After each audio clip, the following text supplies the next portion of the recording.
Have you ever sat through a disturbing, gory horror movie so boring you started to think a spilled ketchup bottle was more scary?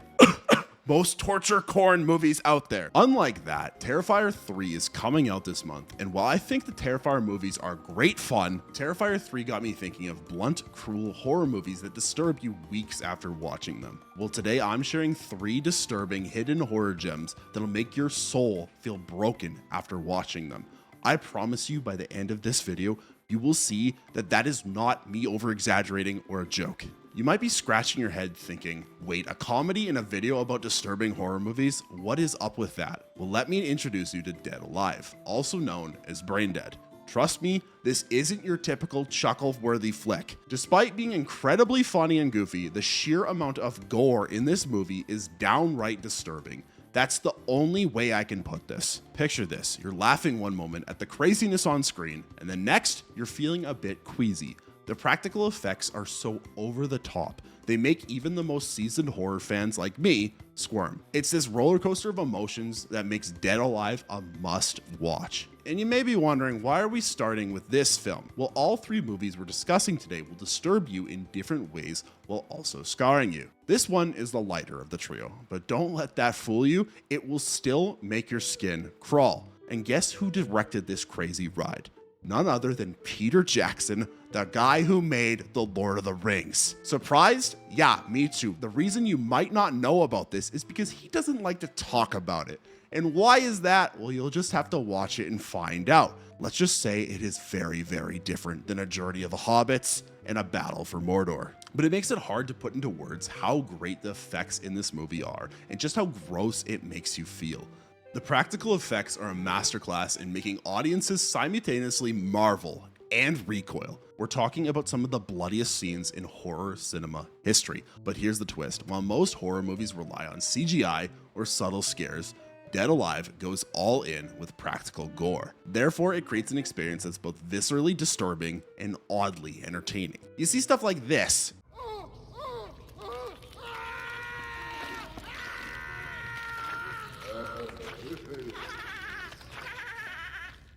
And then you get lines like this. I kick ass for the Lord.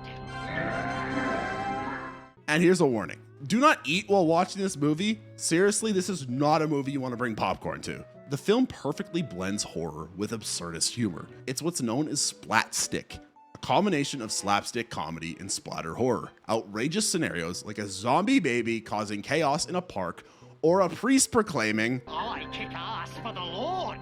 Yeah, it creates a surreal and darkly comedic tone. But beneath all of the gore and laughs, there's some clever commentary. The movie takes jabs at middle-class society, overbearing mothers, and even organized religion. It's a crazy take on domestic life and societal expectations. Yes, this crazy movie has a meaning to it. I don't know how. It really makes you think that awkward family dinner at Thanksgiving seems pretty tame now, doesn't it? And what sets Dead Alive apart is how it pushes the boundaries of good taste in the best way possible. The sheer volume of the amount of gore effects they had to invent for this movie are both shocking and impressive, especially given the film's very low budget. It just kind of shows the scale of Peter Jackson's creativity. At the heart of all of this craziness is a guy named Lionel, a meat guy with a very demanding mother. His journey from mama's boy to zombie slaying hero is oddly satisfying too. You find yourself rooting for him despite, or maybe because of, the insanity unfolding around him. Now about that gore. Remember when I said it's over the top? Well, at the very end, there's a scene involving a lawnmower that used over 300 liters of fake blood.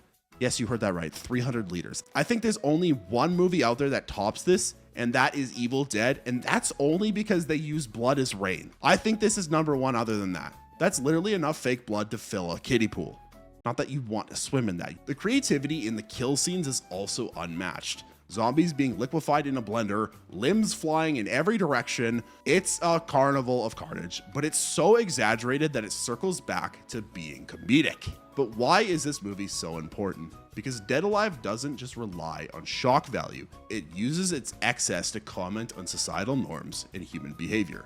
It's satire wrapped up in human organs. This movie also had a very large cultural impact. It helped launch Peter Jackson's career, showcasing his ability to balance multiple tones and genres. And it's developed a strong cult following and influenced many filmmakers in the horror comedy genre. And if you've ever wondered where some of your favorite horror directors get their inspiration, this might be the movie. This might be the birth of all horror comedies. Now let's circle back to why this film is disturbing. It's not just the gore, it's the way it makes you confront this grossness while laughing. It challenges your reactions and expectations. 1 minute you're laughing, the next you're uncomfortable, and that emotional whiplash is intentional. It's like the movie is playing ping pong with your feelings, just like my ex. And by the time the credits are rolling, you're left with the mix of awe and disbelief.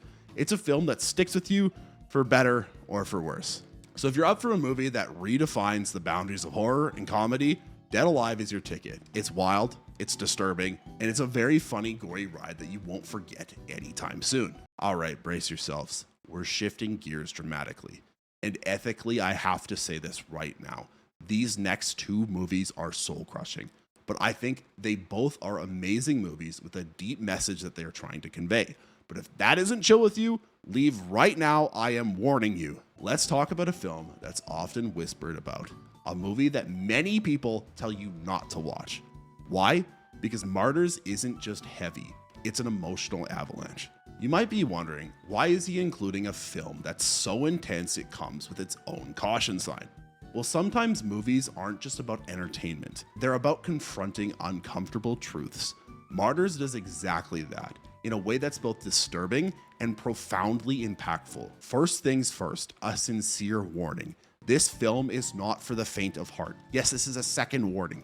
It's a journey into the depths of human suffering portrayed with unflinching realism. But amidst the darkness, there's a message that's both important and thought-provoking. But unlike typical horror movies that stylize and glamorize violence, Martyrs presents brutality without any cinematic cushion. Therefore, it forces us, the audience, to face the raw, unsettling realities of trauma and its lingering effects. The violence here isn't dressed up with special effects or dramatic scores.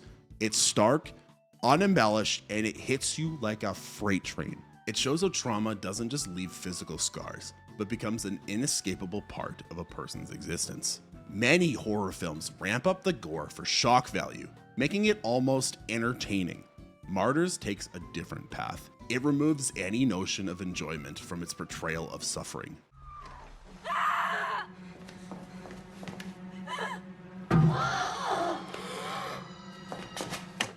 There is no fun in watching this movie, and that's precisely its point. So what is the heart of this disturbing, unsettling experience?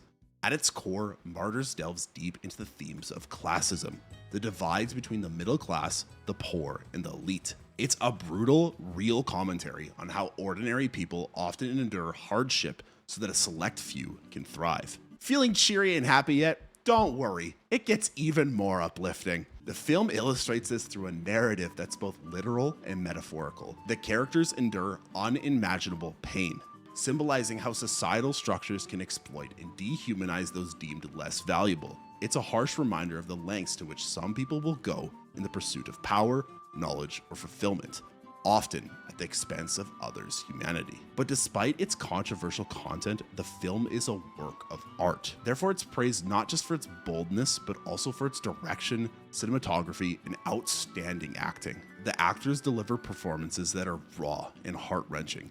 They're so convincing that you almost forget you're watching a film. It's this level of authenticity that elevates Martyrs beyond typical horror scares. Unlike many films that delve into extreme violence, this one doesn't exploit or fetishize it.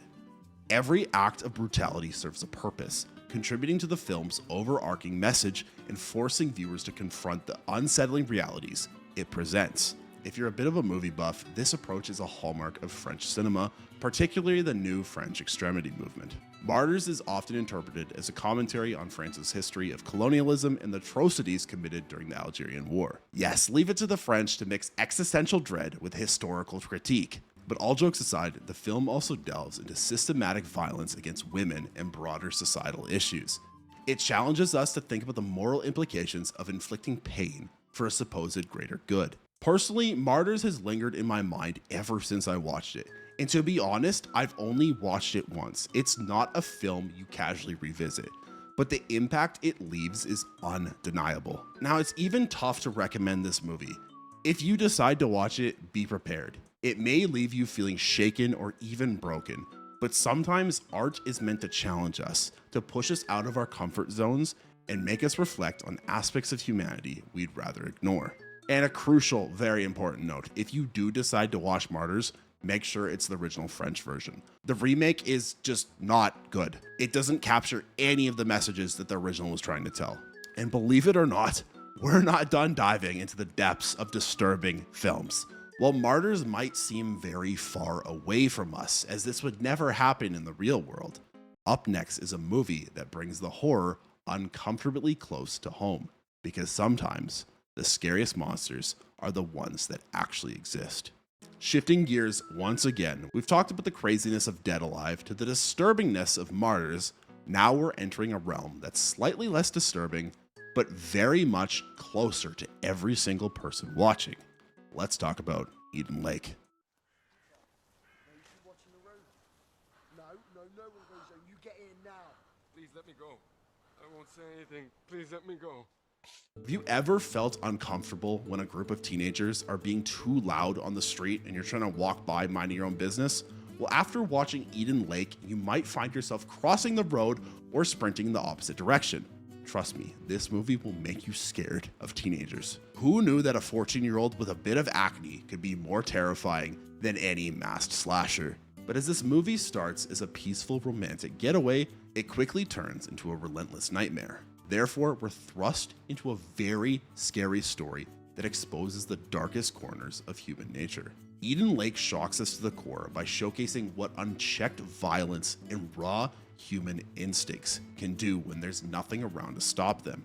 It's a dark reminder of just how thin society is and how easily all of those rules we've made can be broken. The story follows Jenny and Steve, a couple looking to escape the hustle and bustle by spending a weekend at a secluded lake. Sounds peaceful, right? But their peaceful vacation quickly turns sour when they cross paths with a group of local teenagers who seem intent on making their lives miserable. Doesn't seem too scary, right? At first, it's just minor annoyances, blasting loud music, a bit of trash talk, but things spiral rapidly. And before you know it, Jenny and Steve are fighting for their lives. You can't help but feel the tension as the couple tries to de-escalate the situation. They're torn between not wanting to overreact to just kids and the gnawing fear that something is very, very wrong. This film makes me never want to go on a vacation where teenagers are going to be around me. The movie portrays the clash between middle-class urbanites and the working-class rural youth. It's a really raw, real examination of class conflict, showing how misunderstandings and prejudices can ignite into violence. But here's where Eden Lake stands out. Unlike typical horror movies with supernatural villains or serial killers, the antagonists here are painfully real and believable. You've probably met one before. Therefore, the horror feels uncomfortably close to reality, making it all the more disturbing. Eden Lake doesn't rely on jump scares or gore for shock value. Instead, it builds a creeping dread through realistic scenarios and authentic character interactions. The teenagers aren't portrayed as one-dimensional monsters. They're products of their environment, carrying anger and resentment that manifests in terrifying ways. And the acting is top-notch. Kelly Reilly and Michael Fassbender deliver performances that pull you into their desperation and fear. And the young actors portraying the teenagers are equally convincing, making the tension that much more scary. I literally think they just went to a local high school, picked 6 assholes and said, hey, we're gonna make a movie.